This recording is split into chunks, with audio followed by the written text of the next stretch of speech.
Hello दोस्तों, नमस्कार, अस्सलाम वालेकुम, सत श्री अकाल, जोहार। तो आइए जानते हैं फटाफट झारखंड की तमाम छोटी बड़ी खबरों को। अगर अभी तक आपने इस वीडियो को लाइक नहीं किया है तो लाइक कर दें। साथ ही इस चैनल को यानी स्टेट न्यूज झारखंड चैनल को सब्सक्राइब कर दें ताकि आप झारखंड की खबरों से अवगत रह सकें, साथ ही आप खुद भी अपडेट रह सकें। तो चलिए शुरू करते हैं। गलत तरीके से मैया सम्मान योजना का लाभ लेने वाले 876 लोग चिन्हित, सभी से होगी राशि की वसूली। सरकार की सख्ती के बाद जिला प्रशासन ने गलत तरीके से मैया सम्मान योजना का लाभ लेने वाले लाभुकों को चिन्हित करना शुरू कर दिया है। इस दौरान सबसे पहले हजारीबाग जिले में इस तरह के 876 लोगों का चयन किया है जो गलत तरीके से मैया सम्मान योजना का लाभ ले रहे थे। ऐसे में इन सभी से अब तक भुगतान की गई राशि की सूद समेत वसूली की जाएगी।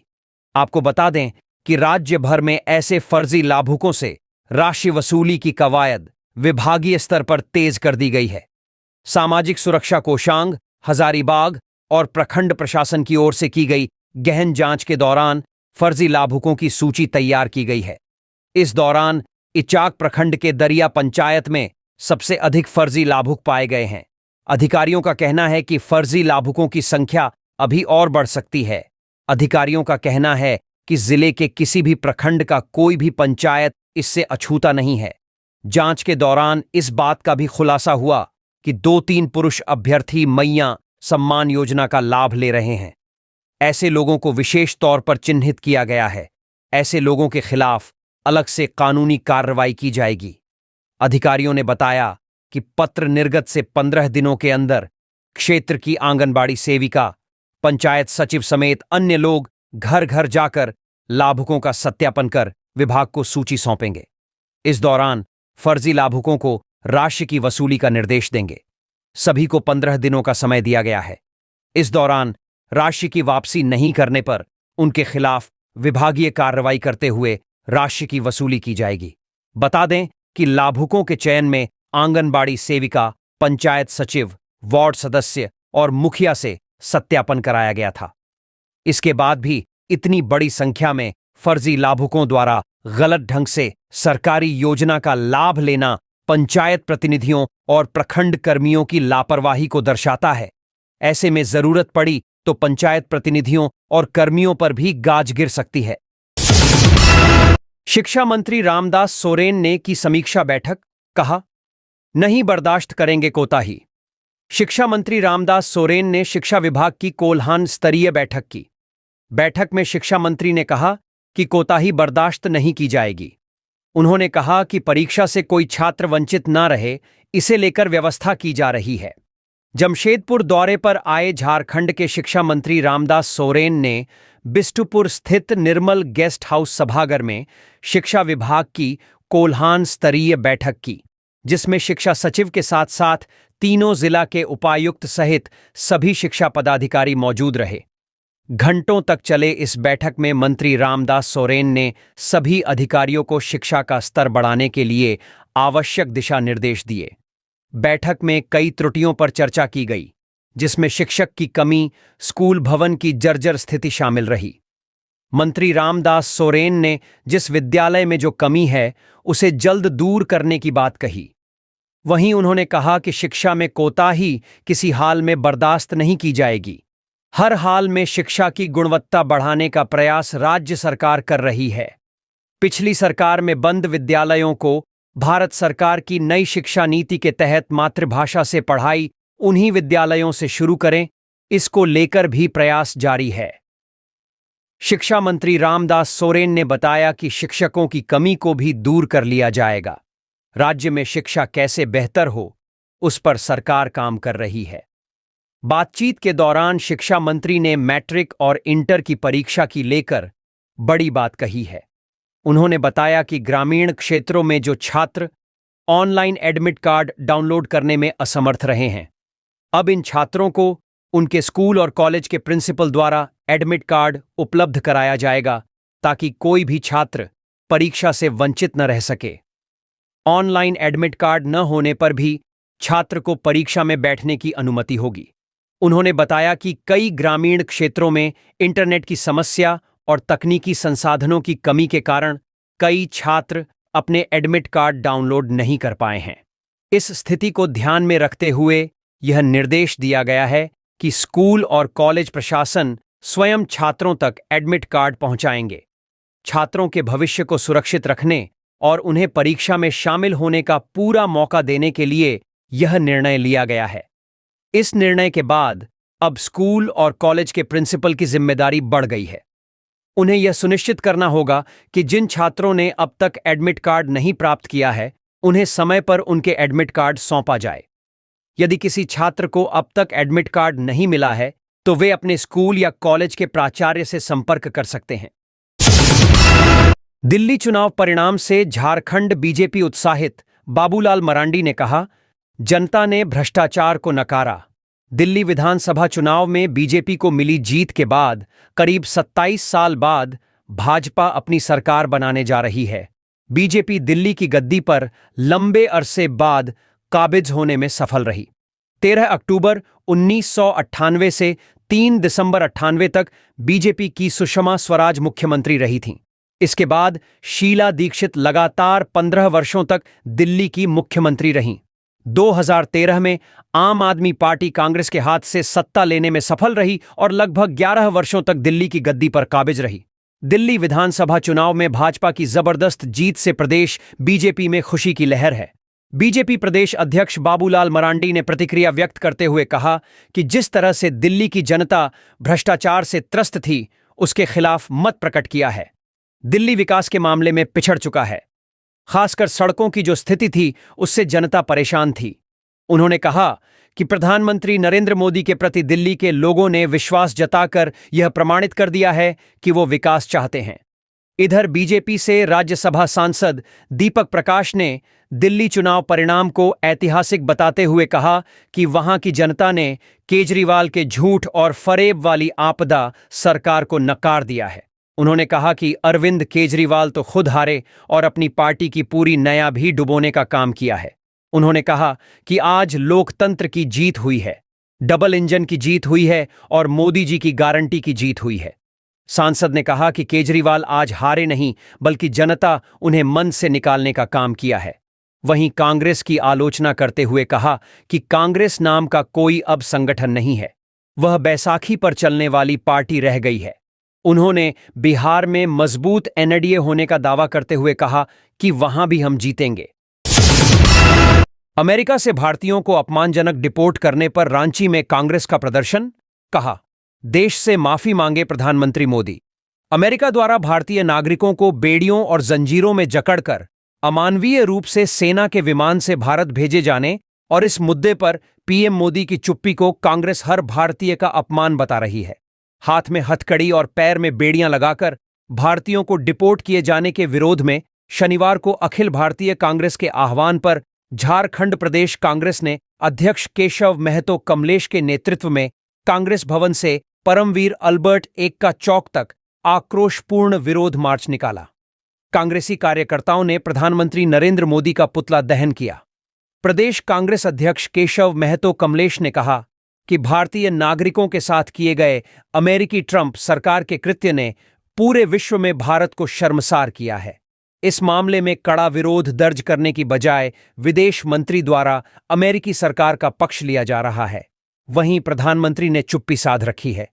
छोटे छोटे देश की सरकार को अपनी जनता के मान सम्मान का ख्याल है, लेकिन प्रधानमंत्री और केंद्र की सरकार को भारतीय नागरिकों के मान सम्मान का कोई ख्याल नहीं है। प्रदेश कांग्रेस अध्यक्ष ने कहा कि निर्वासित भारतीय कोई अपराधी नहीं थे, बल्कि आम भारतीय नागरिक थे जिनके साथ हैवानियत भरा बर्ताव किया गया। इस घटना की भयावहता का अंदाजा लगाया जा सकता है कि विश्व गुरु का डंका पीटने वाले नरेंद्र मोदी के राज्य में रोजगार और कमाई का जरिया किस स्तर तक कम है। रोजगार के लिए लोग अपना देश छोड़कर अवैध रूप से दूसरे देशों में पलायन को मजबूर हो रहे हैं।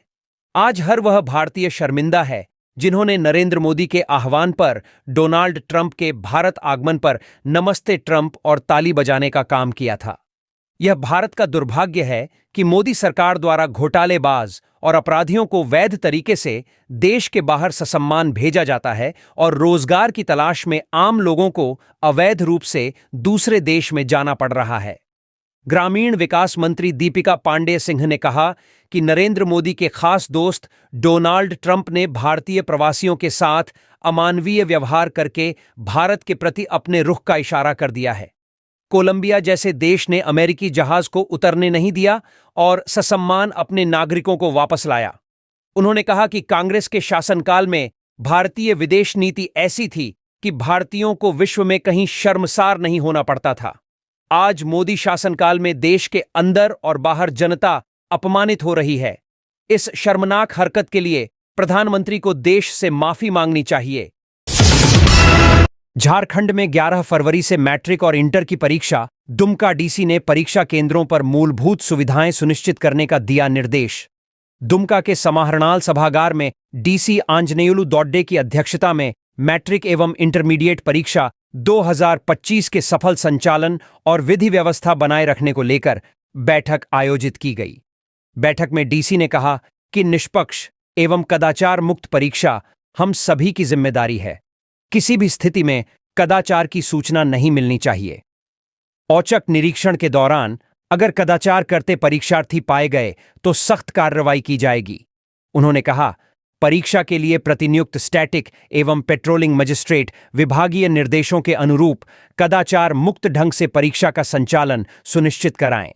उपायुक्त द्वारा केंद्राधीक्षकों को अपने अपने परीक्षा केंद्रों पर सीसीटीवी कैमरा अधिष्ठापित कराने व उसकी मॉनिटरिंग सुनिश्चित करने, परीक्षार्थियों के लिए पेयजल की व्यवस्था, कमरे में पर्याप्त रोशनी की व्यवस्था, शौचालय व अन्य मूलभूत सुविधाएं सुनिश्चित करने का निर्देश दिया गया। उन्होंने परीक्षा केंद्रों में ससमय प्रश्न पत्र एवं उत्तर पुस्तिका पहुंचाने के लिए सभी तैयारी पूर्व में ही पूर्ण कर लेने का निर्देश दिया। ज्ञात हो कि मैट्रिक और इंटरमीडिएट परीक्षा 2025 का आयोजन 11 फरवरी से 3 मार्च तक होगी। मैट्रिक की परीक्षा प्रथम पाली में 9:30 बजे से 1 बजे तक होगी, जबकि इंटरमीडिएट की परीक्षा 2 बजे से 5:15 तक होगी।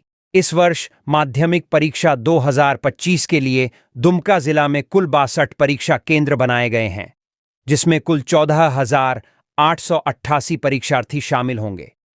इंटरमीडिएट की परीक्षा के लिए कुल 39 परीक्षा केंद्र बनाए गए हैं, जिसमें कुल 11,043 परीक्षार्थी शामिल होंगे। दिल्ली जीत पर झामुमो ने भाजपा के साथ ईडी, सीबीआई को भी दी बधाई। कहा, इनके बल पर भाजपा ने बना ली अपनी सरकार। दिल्ली विधानसभा चुनाव में भाजपा की प्रचंड जीत हुई है। 10 सालों से दिल्ली की सत्ता पर काबिज आम आदमी पार्टी को इस बार बड़ा झटका लगा है। ऐसे में 8 फरवरी को झारखंड में झामुमो के केंद्रीय महासचिव सुप्रियो भट्टाचार्य ने प्रेस कॉन्फ्रेंस की। इस प्रेस कॉन्फ्रेंस में उन्होंने कहा कि जैसा कि आप जानते ही हैं कि 5 फरवरी को दिल्ली में चुनाव हुए थे, जिसका नतीजा आ गया है और भाजपा ने प्रचंड बहुमत से जीत हासिल की है। ऐसे में भाजपा की सरकार बनने की प्रक्रिया शुरू हो जाएगी।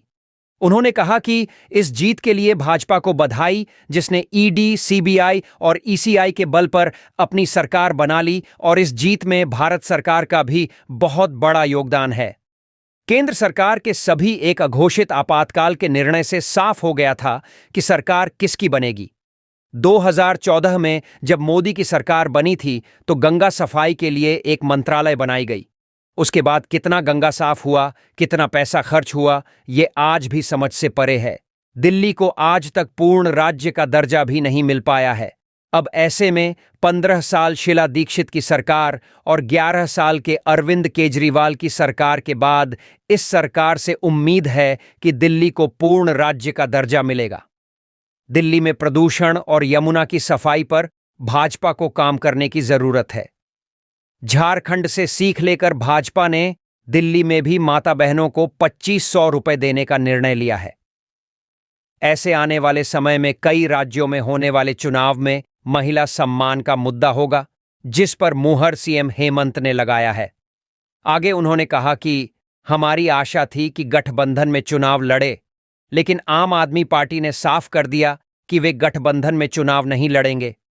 एक बहुत बड़ी भूल आम आदमी पार्टी से हुई है, जिसका नतीजा देखने को मिल रहा है।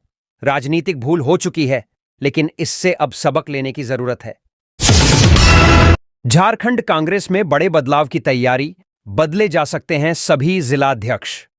झारखंड कांग्रेस में बड़े पैमाने पर बदलाव की तैयारी है। लोकसभा और विधानसभा चुनाव के दौरान जिस कमेटी और जिलाध्यक्ष की अगुवाई में अलग अलग जिले में विधानसभा और लोकसभा चुनाव संपन्न हुए हैं, उन सभी जिलाध्यक्षों और जिला कमेटी के सदस्यों के कार्यकलापों की समग्र रूप से मूल्यांकन किया जा रहा है। झारखंड कांग्रेस के प्रदेश अनुशासन समिति के सदस्य अमूल्य नीरज खलखो ने कहा कि जिन जिन जिलाध्यक्षों जिला कमेटी के सदस्यों के कार्यकाल के दौरान लोकसभा विधानसभा चुनाव संपन्न हुआ, उसमें जिन कमेटी और जिला अध्यक्ष की अगुवाई में चुनाव संपन्न हुआ है, उसके आलोक में सभी नेताओं का आकलन हो रहा है। चुनाव के दौरान किन जिला अध्यक्षों ने किस तरीके से अपनी भूमिका को कैसे निभाई है, इसका समग्र दृष्टिकोण रखते हुए उनके कार्यों का मूल्यांकन हो रहा है। अमूल्य नीरज खलखो ने कहा कि प्रभारी गुलाम अहमद मीर खुद सबके काम की समीक्षा कर रहे हैं। कांग्रेस अनुशासन समिति के सदस्य अमूल्य नीरज खलखो ने कहा कि निश्चित रूप से संगठन में बदलाव की प्रक्रिया खुली है। निश्चित रूप से पार्टी के अंदर यह काम चल रहा है। कांग्रेस में बड़े पैमाने पर बदलाव की तैयारी के सवाल पर झारखंड कांग्रेस के प्रदेश मीडिया प्रभारी राकेश सिन्हा ने कहा कि नए जिला अध्यक्षों की नियुक्ति स्वाभाविक रूप से हमारा शीर्ष नेतृत्व करेगा। राकेश सिन्हा ने कहा कि प्रदेश में जिन जिला अध्यक्ष काम कर रहे हैं या जो जिला अध्यक्ष सक्रिय नहीं हैं, उन सभी पर आगे विचार किया जाएगा। जो जिला अध्यक्ष बिल्कुल निष्क्रिय हैं और अपना काम नहीं कर पा रहे हैं, वैसे जिला अध्यक्ष को भी बदला जाएगा। उन्होंने कहा कि संगठन की मजबूती और संगठन का सशक्तिकरण ही पार्टी की पहली प्राथमिकता है। अगर संगठन मजबूत होगा तभी पार्टी मजबूत होगी और तभी सरकार मजबूत होगी। संगठन की मजबूती की दिशा में हमें जो भी निर्णय लेना होगा वह सभी को मंजूर होगा। अभी हाल ही में रांची के ओरमांझी में प्रदेश कांग्रेस प्रभारी गुलाम अहमद मीर की उपस्थिति में झारखंड कांग्रेस के दिग्गज नेता यह मुद्दा उठा चुके हैं कि पार्टी मौजूदा सभी जिला अध्यक्षों को बदला जाए। इस विषय पर पार्टी के वरिष्ठ नेताओं ने प्रभारी गुलाम अहमद के सामने अपना तर्क रखा है कि जिन जिन जिलाध्यक्षों के कार्यकाल में लोकसभा विधानसभा चुनाव हुए, उन सभी की समीक्षा होनी चाहिए, क्योंकि कई जिला अध्यक्ष की भूमिका ठीक नहीं थी। दरअसल लोकसभा और विधानसभा चुनाव के बाद कई जिला अध्यक्षों की भूमिका से बड़े नेताओं में नाराजगी है, जिसके कारण पॉलिटिकल अफेयर कमेटी की बैठक में सभी जिला अध्यक्षों को बदलने की बात निकली है। भाजपा को जल्द मिलेगा नया प्रदेश अध्यक्ष, पार्टी में जान फूंकने की कोशिश में बीजेपी। लोकसभा और विधानसभा चुनाव में निराशाजनक प्रदर्शन के बाद भाजपा सांगठनिक चुनाव के जरिए पार्टी में नई ऊर्जा भरने की तैयारी में है। प्रदेश भाजपा ने फरवरी माह में संगठनात्मक चुनाव की प्रक्रिया पूरी करने का लक्ष्य रखा है। इस लक्ष्य को हासिल करने के लिए पार्टी ने जिला निर्वाचन पदाधिकारी और सह निर्वाचन पदाधिकारी की नियुक्ति कर दी है। शुरुआती चरण में बूथ अध्यक्ष से लेकर जिला अध्यक्ष तक का चुनाव होगा। आम सहमति के आधार पर चुनाव कराने का प्रयास किया जा रहा है। अगर ऐसा नहीं हुआ तो मतदान के जरिए चुनाव प्रक्रिया पूरी की जाएगी। पार्टी ने मंडल और जिला अध्यक्ष बनने के लिए कई अर्हताएं तय की हैं। इसके तहत 2 टर्म तक सक्रिय सदस्य रह चुके लोग ही जिला अध्यक्ष बन सकते हैं, बशर्ते उनकी उम्र 60 वर्ष से अधिक न हो। इसी तरह मंडल अध्यक्ष के लिए भी मापदंड तय किए गए हैं। 45 वर्ष से अधिक उम्र के लोग भाजपा के मंडल अध्यक्ष नहीं बन सकते। सक्रिय सदस्य वही लोग बनते हैं जिन्होंने 50 सामान्य सदस्य बना लिए हों। भाजपा के प्रदेश प्रवक्ता अविनेश कुमार सिंह कहते हैं कि भाजपा में लोकतांत्रिक व्यवस्था है, जिसके तहत हर 3 साल में संगठनात्मक चुनाव होते हैं। विधानसभा चुनाव के कारण देरी हुई है, लेकिन उम्मीद है कि फरवरी तक यह पूरा हो जाएगा। संगठनात्मक चुनाव के जरिए भाजपा ने बूथ स्तर से लेकर प्रदेश अध्यक्ष तक के चुनाव मार्च के पहले सप्ताह तक पूरा करने का लक्ष्य रखा है। मंडल और जिला अध्यक्ष के चुनाव के बाद प्रदेश अध्यक्ष का चुनाव पूरा हो जाएगा। हालांकि परंपरा के मुताबिक इस पर अंतिम मुहर केंद्रीय नेतृत्व से लगती है। प्रदेश स्तर पर गठित कोर कमेटी इस पर फैसला लेने के लिए केंद्रीय नेतृत्व को अधिकृत करती है। जानकारी के मुताबिक पार्टी संगठनात्मक चुनाव में युवाओं की ज्यादा से ज्यादा भागीदारी सुनिश्चित कर प्रदेश में संगठन को धारदार बनाना चाहती है। इसी उद्देश्य से राजनीतिक सामाजिक समीकरण को ध्यान में रखते हुए पार्टी की कमान तय की जाएगी। भाजपा के नए प्रदेश अध्यक्ष को लेकर पार्टी के कई बड़े चेहरों के नामों की चर्चा तेजी से चल रही है। बाबूलाल मरांडी की जगह जिन नेताओं को प्रदेश अध्यक्ष बनाए जाने की चर्चा है, उनमें रघुवर दास, रविंद्र राय, अनंत ओझा, सुनील सिंह, समीर उरांव जैसे नाम सबसे आगे हैं। जानकारी के मुताबिक प्रदेश अध्यक्ष का नाम तय होने से पहले पार्टी विधायक दल के नेता का चयन करेगी। विधायक दल के नेता के ऐलान के साथ ही यह साफ हो जाएगा कि पार्टी का रुख क्या है। बिरसा एग्रीकल्चर यूनिवर्सिटी में एग्रोटेक किसान मेला 2025 का आयोजन किया गया है। इसमें झारखंड के अन्नदाता किसानों, कृषक महिलाओं और कृषि उत्पाद पर आधारित युवा उद्यमियों को उन्नत कृषि, पशुपालन, वानिकी, डेयरी, जैव प्रौद्योगिकी, कृषि यंत्रीकरण, खाद्य प्रसंस्करण, मूल्य संवर्धन की तकनीक के साथ साथ घरेलू एवं कुटीर उद्योगों से संबंधित आधुनिक तकनीकों की जानकारी दी जाएगी। 8 से 10 फरवरी तक यह मेला चलेगा। मुख्यमंत्री हेमंत सोरेन ने शनिवार को बिरसा कृषि विश्वविद्यालय में 3 दिवसीय एग्रोटेक मेला 2025 का उद्घाटन किया। इस दौरान मुख्यमंत्री ने बीएयू दैनिक और अन्य प्रकाशनों का विमोचन किया। मुख्यमंत्री और कृषि मंत्री ने राज्य के अलग अलग जिलों के प्रगतिशील किसानों को सम्मानित किया। शिवचरण बेदिया को प्राकृतिक खेती, मिलेट की खेती के लिए सरिता देवी, गुमला के राम मुंडा और अजय महली को सुअर पालन के लिए पाकुड़ के अफजल मियां को सम्मानित किया गया। एग्रोटेक किसान मेला 2025 का शुभारंभ करते हुए मुख्यमंत्री हेमंत सोरेन ने कहा कि राज्य के लिए कृषि सबसे महत्वपूर्ण है। कृषि में प्रौद्योगिकी के प्रयोग से कृषि क्षेत्र प्रगति कर रहा है। मुख्यमंत्री ने कहा कि कृषि में हर राज्य के किसानों की अपनी अपनी चुनौतियां होती हैं। आज अगर किसान न हों तो लोग भूखे मरने की कगार पर आ जाएंगे। उन्होंने कहा कि बीएयू और कृषि के विकास के लिए बहुत काम करना होगा। बचपन में हमारे गांव में गन्ना की खेती होती थी, लेकिन आज नहीं होती है। गुड़ भी अब नहीं बनता है। खेती के लिए जगह कम पड़ती जा रही है, इसलिए राज्य में कैनाल की जगह पाइपलाइन आधारित कैनाल बनाया जा रहा है। मुख्यमंत्री ने मेला देखने आए किसानों में से एक महिला और एक पुरुष किसान को बुलाकर कृषि से जुड़ी जानकारी और सरकार से वह क्या चाहते हैं इसकी जानकारी ली। सीएम ने बताया कि हर जिले में वृहत रूप से किसान पाठशाला बनाई जा रही है। मुख्यमंत्री ने कहा कि इसका लाभ तभी मिलेगा जब हमारे किसान पाठशाला में पहुंचेंगे। राज्य में इस वर्ष 1 लाख कुआं सरकार बनाएगी। मुख्यमंत्री ने कहा कि मैया सम्मान की राशि का सही उपयोग किया गया तो आने वाले दिनों में किसी भी दीदी को सरकारी मदद की जरूरत नहीं होगी। मैया सम्मान की राशि बचाकर दीदी डेयरी, पोल्ट्री फार्म खोल सकती हैं। मुख्यमंत्री ने कहा कि राज्य में दलाल भी आ गए हैं जो आपके पैसे को दोगुना तिगुना करने की लालच देकर मैया सम्मान की राशि हड़प लेंगे। उन्होंने कहा कि आने वाले दिनों में किसानों के लिए सरकार बड़ा मेला आयोजित करेगी, क्योंकि कृषि जैसा उद्योग इस धरती पर नहीं। यहां किसान नहीं बल्कि व्यवसायी गेंदे का फूल उगा रहे हैं। किसान ऐसा क्यों नहीं कर सकते? कृषि उत्पादकता, सुरक्षित खाद्य एवं पर्यावरण संरक्षण थीम पर आज से शुरू हुए इस मेले के उद्घाटन कार्यक्रम में राज्य की कृषि मंत्री शिल्पी नेहा तिर्की भी उपस्थित रहीं। बिरसा कृषि विश्वविद्यालय यानी बीएयू में शनिवार से शुरू एग्रोटेक मेला 2025 में 120 स्टॉल लगाए गए हैं।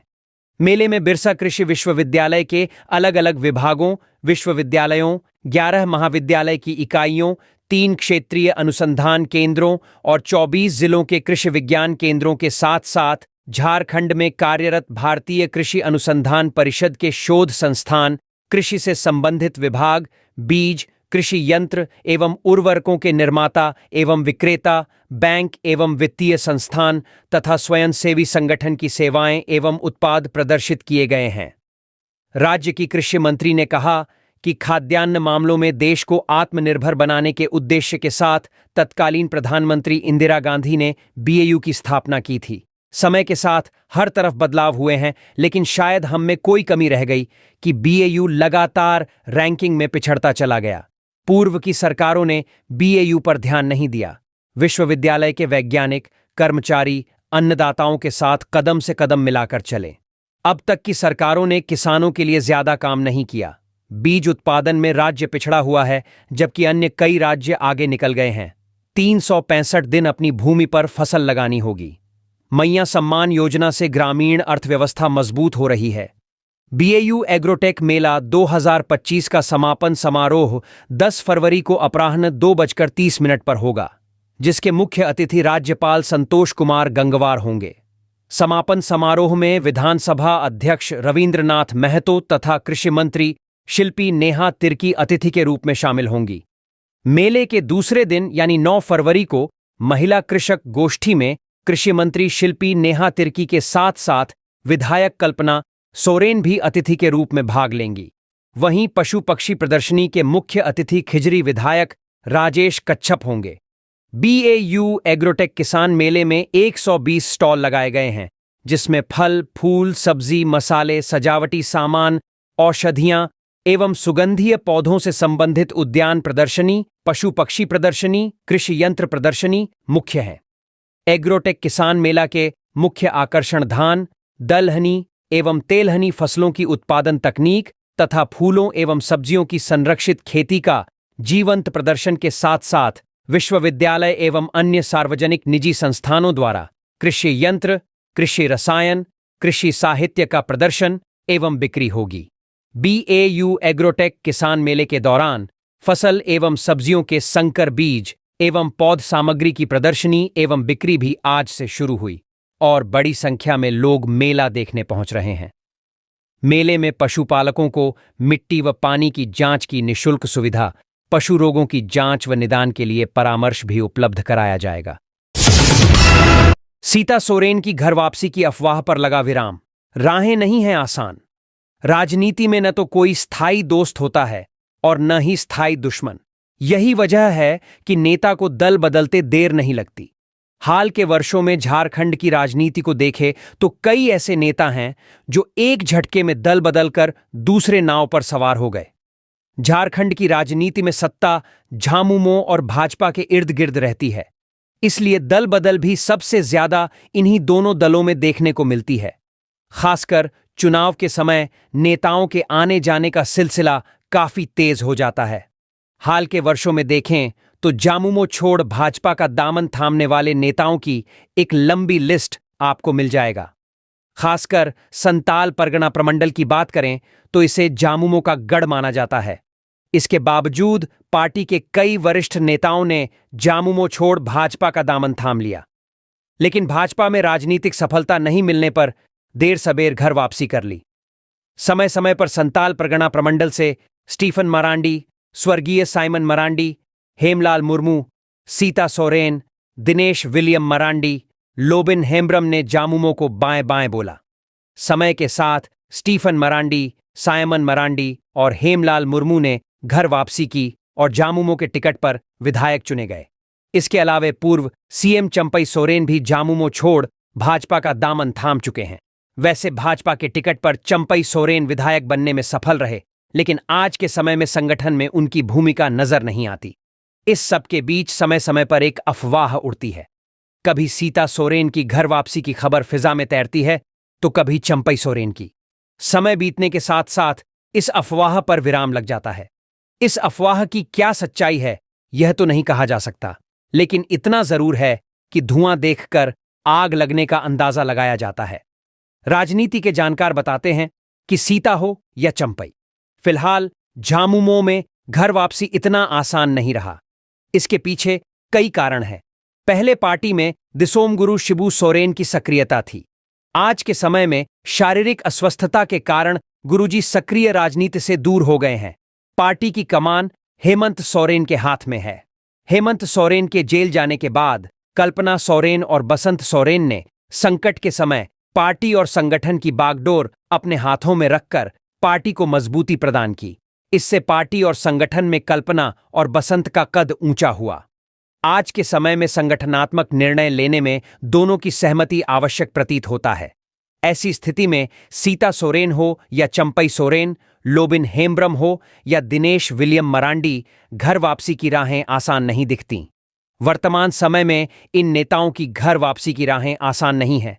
विधानसभा चुनाव में झामुमो को जबरदस्त सफलता मिली और मजबूती के साथ सत्ता में वापसी हुई। राजनीति में जोड़ तोड़ का खेल चुनाव के वक्त ज्यादा दिखता है, जिसके आधार पर कहा जा सकता है कि घर वापसी का मन बना चुके नेताओं को अभी इंतजार करना पड़ेगा।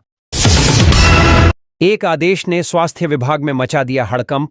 दागी कर्मचारियों की होगी छुट्टी, 1 सप्ताह में कुंडली होगी तैयार। स्वास्थ्य विभाग के एक आदेश ने राज्य भर में सनसनी फैला दी है। स्वास्थ्य विभाग के निदेशक प्रमुख ने सभी सिविल सर्जन को पत्र लिखकर एक जानकारी मांगी है, जिसके बाद विभाग में हड़कंप मच गया है। झारखंड स्वास्थ्य निदेशालय ने भ्रष्ट कर्मचारियों की पहचान के लिए कार्रवाई शुरू कर दी है।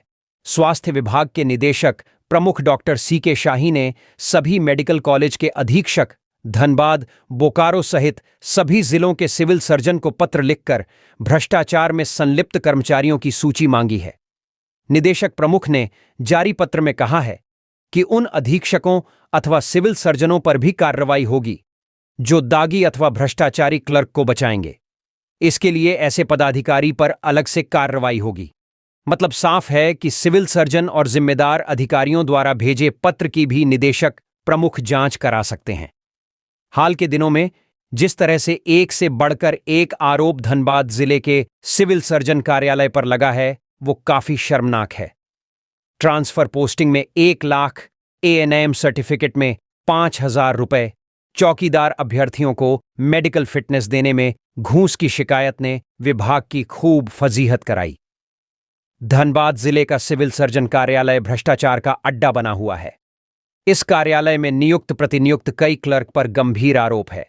पूर्व में भी कई आरोपी क्लर्क बिना कोई कार्रवाई के सेवानिवृत्त हो चुके हैं और अब वर्तमान में भी ऐसे लिपिक नियुक्त हैं। आय से अधिक संपत्ति सहित कई गंभीर आरोप की चल रहे जांच के बावजूद आरोपी लिपिक को स्थापना की जिम्मेदारी दी जा रही है।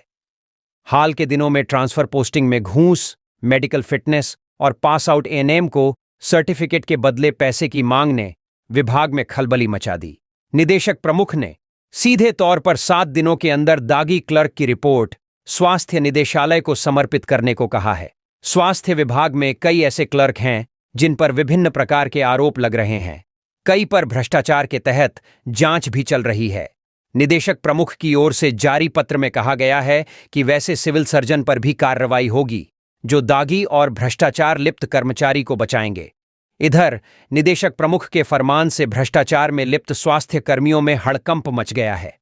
वैसे कर्मचारी इस फरमान की जद में आने से बचने की तैयारी में जुट गए हैं।